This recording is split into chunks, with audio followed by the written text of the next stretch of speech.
Guys, അപ്പോൾ ഇതൊരു night study വ്ളോഗാണ്. വീഡിയോയിൽ ഞാൻ ചിരിച്ച് കാണിക്കുന്നുണ്ടെങ്കിലും ബാക്കിൽ കിടക്കുന്ന എൻ്റെ ബുക്ക് കണ്ടറിയാം ഞാൻ പഠിച്ച് മടുത്തിരിക്കുകയാണെന്ന്. എനിക്ക് ബിസിനസ്സിൻ്റെ എക്സാം ആയിരുന്നു, അപ്പോൾ അതിന് വേണ്ടിയിട്ടുള്ള രാത്രിയിലത്തെ പഠിത്തമാണ് നിങ്ങൾ ഇന്നത്തെ വീഡിയോയിൽ കാണാൻ പോകുന്നത്. രാത്രിയിലുള്ള പഠിത്തം സത്യം പറഞ്ഞാൽ എനിക്ക് ഭയങ്കര ഇഷ്ടമുള്ളൊരു പരിപാടിയായിരുന്നു. പക്ഷേ ഇന്നലെ ഞാൻ മര്യാദയ്ക്ക് പ്രോപ്പറായിട്ട് ഉറങ്ങാത്തത് കൊണ്ട് തന്നെ എനിക്ക് നല്ല ഉറക്കക്ഷീണം ഉണ്ടായിരുന്നു. ഞാൻ വൈകിട്ട് കിടന്നുറങ്ങിയില്ല. അതുകൊണ്ട് എനിക്ക് ചെറുതായിട്ടൊരു ഒരു പ്രശ്നം ഉണ്ടായിരുന്നു. ഞാനിപ്പോൾ രാത്രി ലേറ്റായിട്ട് കിടന്നുറങ്ങുകയാണെങ്കിൽ പിറ്റേ ദിവസം ഞാൻ വൈകുന്നേരം വല്ലതും ഞാൻ ജസ്റ്റ് ഒന്ന് ഉറങ്ങിയാലേ എനിക്ക് ശരിയാവുള്ളൂ. അല്ലെങ്കിൽ രാത്രി കുറച്ച് നേരത്തെ ഞാൻ അവിടെ ഉറങ്ങും. എങ്ങനെയെങ്കിലുമൊക്കെ എൻ്റെ സ്ലീപ്പ് ഞാൻ സെറ്റാക്കി എടുക്കാറുണ്ട്. പക്ഷേ ഇന്നലെ ഞാൻ പ്രോപ്പറായിട്ട് ഉറങ്ങിയില്ല. അപ്പോൾ ഇന്നും ഞാൻ ലേറ്റായിട്ട് ഇരിക്കുകയാണെങ്കിൽ എനിക്ക് പിറ്റേ ദിവസം എക്സാമിന് വരെയൊക്കെ ഒന്നും എഴുതാൻ പറ്റില്ല. അതുകൊണ്ട് തന്നെ ഞാൻ ഒത്തിരി നേരം നിൽക്കാമെന്ന് വിചാരിച്ചു. പിന്നെ വിചാരിച്ചു ഒത്തിരി നേരം നിൽക്കേണ്ട, നിന്ന് കഴിഞ്ഞാലും പ്രത്യേകിച്ച് ഉപകാരമൊന്നും ഉണ്ടാവില്ല. കാരണം ഞാൻ രാത്രി പഠിച്ചതൊന്നും എനിക്ക് പിന്നെ പിറ്റേ ദിവസം ഓർമ്മ ഉണ്ടാവില്ലെന്ന് എനിക്കറിയാം. അതുകൊണ്ട് തന്നെ രാത്രി ഒത്തിരി നേരം നിൽക്കേണ്ടെന്നാണ് ഞാൻ പ്ലാൻ ചെയ്തിട്ടുണ്ടായിരുന്നത്. അങ്ങനെ ഒരു 11 മണി വരെ കണ്ടി ഞാൻ നിന്നിട്ടുണ്ടായിരുന്നു. അപ്പോൾ 11 മണി 11:30 ആയപ്പോഴേക്കും ഞാൻ പോയി കിടന്ന് ഉറങ്ങിയിട്ടുണ്ടായിരുന്നു. എന്നിട്ട് പിറ്റേ ദിവസം ഞാൻ ചാടി കയറി അലാറം വെച്ചാണ് 4:30. പക്ഷേ 4:30 ഞാൻ എഴുന്നേറ്റില്ല. ഞാൻ കുറച്ച് കഴിഞ്ഞിട്ട് ഒരു 5:30 സമയത്താണ് ഞാൻ എഴുന്നേറ്റിട്ടുണ്ടായിരുന്നത്. ആ ഒരു സമയത്ത് അലാറം മതിയായിരുന്നു. പക്ഷേ വെറുതെ ചാടിക്കയറി നേരത്തേക്ക് അലാറം വെച്ചിട്ടുണ്ടായിരുന്നു. പിന്നെ ഞാൻ എൻ്റെ ബിസിനസ്സിൻ്റെ എക്സാം എങ്ങനെ ഉണ്ടായിരുന്നു എന്നും കൂടെ പറയാം കേട്ടോ. എനിക്ക് പൊതുവേ എക്സാംസൊക്കെ ഇഷ്ടമാണ്. എന്നുവെച്ചാൽ എക്സാമിനുള്ള ആ ഒരു ടെൻഷനും കാര്യങ്ങളൊക്കെ അനുഭവിക്കാൻ ഭയങ്കര ഒരു ഇഷ്ടമാണ്. അത് എക്സാം ഇല്ലാണ്ടാകുമ്പോഴേ എനിക്ക് ആ ഒരു കാര്യമൊക്കെ ആലോചിച്ചിട്ട് ഈ എക്സാമിന് വേണ്ടി ഇങ്ങനെയൊക്കെ ടെൻഷൻ അടിച്ചാലെന്നൊക്കെ ആലോചിക്കുമ്പോൾ ഒരു എന്താണെന്ന് അറിയാൻ പാടില്ല, ഒരു സമാധാനം കിട്ടും, ഒരു സന്തോഷം കിട്ടും. എനിക്ക് അതിൻ്റെ ആ ഒരു സ്ട്രെസ്സ് എക്സാം കഴിയുമ്പോൾ അത് ആലോചിക്കുമ്പോൾ ഒരു ഇഷ്ടം തോന്നും. അതാണ് എനിക്ക്. അതുകൊണ്ട് തന്നെ എക്സാംസ് ഇഷ്ടമാണ്. പക്ഷേ എക്സാംസ് എഴുതുന്നത് എനിക്കിഷ്ടമല്ല. ഞാനിപ്പോൾ എഴുതിയിരിക്കുന്ന ഒരു എക്സാം പോലും എനിക്ക് ഇഷ്ടപ്പെട്ടിട്ടില്ല. ഞാൻ എത്ര നല്ല എക്സാം ആണെങ്കിലും എനിക്കെത്ര അറിയാവുന്നതാണെങ്കിലും ഞാൻ ഇതുവരെയും എക്സാം എൻ്റെ നല്ലതാണെന്ന് ഇതുവരെ ഞാൻ പറഞ്ഞിട്ടില്ല. എനിക്ക് എക്സാംസ് എഴുതാൻ ഒരു താല്പര്യമില്ല. ഭയങ്കര മടിയാണ്. പ്രത്യേകിച്ച് ഇംഗ്ലീഷ് ബിസിനസ് എക്സാംസൊക്കെ ആണെങ്കിൽ ഒരു താല്പര്യമില്ല. കാരണം അത് ഫുള്ളായിട്ട് എഴുതി അറിയാവുന്ന കാര്യങ്ങൾ തന്നെ എഴുതാനാണെങ്കിൽ ഇപ്പോൾ എനിക്ക് എക്സ്ട്രാ മടിയാണ്. ചുമ്മാ ഇരുന്ന് എഴുതണമെന്ന് ആലോചിച്ച് പോകും. പിന്നെ ഇന്നത്തെ എക്സാം വലിയ കുഴപ്പമുണ്ടായില്ല. ഞാൻ എങ്ങനെയൊക്കെയോ എഴുതി തീർത്തിട്ടുണ്ടായിരുന്നു. പിന്നെ ഞങ്ങൾക്ക് 5 മാർക്കിന് ഔട്ട് ഓഫ് സിലബസ് തന്നിട്ടുണ്ടായിരുന്നു. സത്യം പറഞ്ഞാൽ ഒരു 11 മാർക്കിനാണ് വന്നിട്ടുണ്ടായിരുന്നത്. ഒരു 6 മാർക്കിൻ്റെ, ഒരു 4 മാർക്കിൻ്റെ, ഒരു മാർക്കിൻ്റെ ഇങ്ങനെ വന്നിട്ടുണ്ടായിരുന്നത്. 1 മാർക്കിൻ്റെ ഒരു MCQ ഉണ്ടായിരുന്നു. അപ്പോൾ മാഡം പറഞ്ഞു അറ്റൻഡ് ചെയ്താൽ മതി, എൻ്റെ മാർക്ക് കിട്ടിക്കോളുമല്ലോ. പിന്നെ 4 മാർക്കിന് പറഞ്ഞിട്ടുണ്ടായിരുന്നു, അതും അറ്റൻഡ് ചെയ്താൽ മതി, കിട്ടിക്കോളും. അപ്പോൾ 5 മാർക്ക് ഓൾറെഡി സെറ്റാണ്.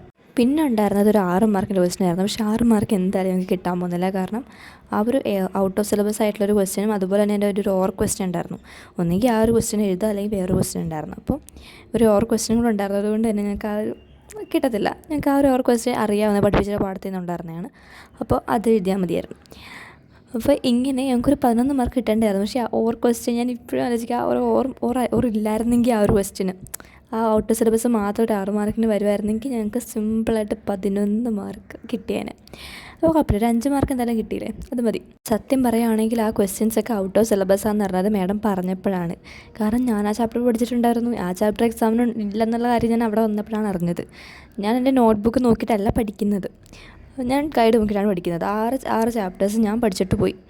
6 ചാപ്റ്ററിൽ 3-ാമത്തെ 4-ാമത്തെ ചാപ്റ്റർ എങ്ങാണ്ടാണ് ബിസിനസ് സർവീസസ്, 3-ാമത്തെ 4-ാമത്തെ എങ്ങാണ്ടാണിത്. അപ്പോൾ ഞാൻ അത് ഉണ്ടാവുമെന്ന് വിചാരിച്ച് ഞാൻ പഠിച്ചിട്ടുണ്ടായിരുന്നു. പക്ഷേ എനിക്ക് വലിയ കുഴപ്പമില്ല, ഭയങ്കര എളുപ്പമുള്ള ചാപ്റ്ററാണ്. ഞാൻ എല്ലാം നോക്കിയിട്ടുണ്ടായിരുന്നില്ല. അതിനകത്തെ ഈ ഗൈഡിൽ തന്നെ റിവിഷൻ്റെ ഒരു പോർഷനുണ്ട്. ആ ഒരു സംഭവം മാത്രം പിന്നെ അതൊന്ന് ജസ്റ്റ് വായിച്ചു വിട്ടിട്ടേ ഉള്ളൂ. അതെനിക്ക് ഓർമ്മയുണ്ടായിരുന്നു. കാരണം എക്സാമിന് കയറുന്നതിന് മുമ്പ് രാവിലെ ഞാൻ എഴുന്നേറ്റ സമയത്താണ് ആ ഒരു ചാപ്റ്റർ എനിക്ക് തീർക്കാൻ പറ്റില്ലെന്ന് എനിക്കറിയാം. കാരണം അത്യാവശ്യം ലെങ്തി ആയിരുന്നു.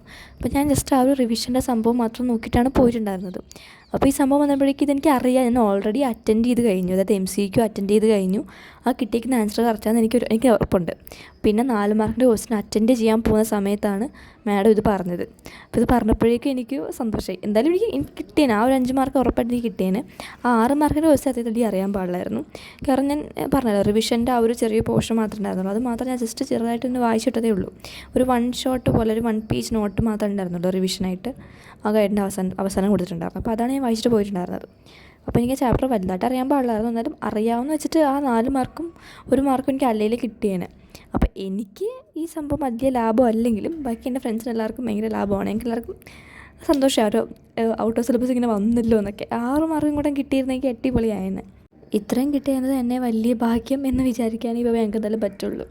ഇപ്പോൾ നിങ്ങൾ ഈ സ്ക്രീനിൽ കാണുന്നത് പോലെ തന്നെ നിങ്ങൾക്ക് റിവിഷൻ്റെ ഒരു നോട്ടുണ്ട്, അപ്പുറത്തെ സൈഡിൽ മൈൻഡ് മാപ്പ് പോലെ ഉണ്ട്. അപ്പോൾ ഇത് രണ്ടുമാണ് ഞാൻ ആ ചാപ്റ്റർ നോക്കിയിട്ട് പോയിട്ടുണ്ടായിരുന്നത്.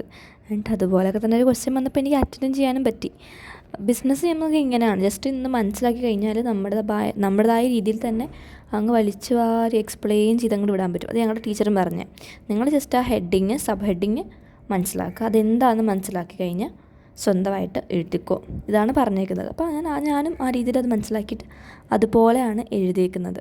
എന്നോട് ബിസിനസ്സിൻ്റെ എക്സാം എങ്ങനെയുണ്ടെന്ന് ചോദിക്കുകയാണെങ്കിൽ എനിക്ക് കുഴപ്പമില്ല എന്നല്ലാണ്ട് വേറൊരു മറുപടി ഉണ്ടാവാറില്ല. കാരണം എക്സാം എങ്ങനെ ഉണ്ടാകും നമുക്ക് തന്നെ പ്രോപ്പറായിട്ട് മനസ്സിലാവില്ല. എല്ലാം എഴുതിയിട്ടുണ്ട്, അത് ടീച്ചർ ചെക്ക് ചെയ്യുന്നത് പോലെ ഇരിക്കും നമ്മുടെ മാർക്ക് വരലൊക്കെ.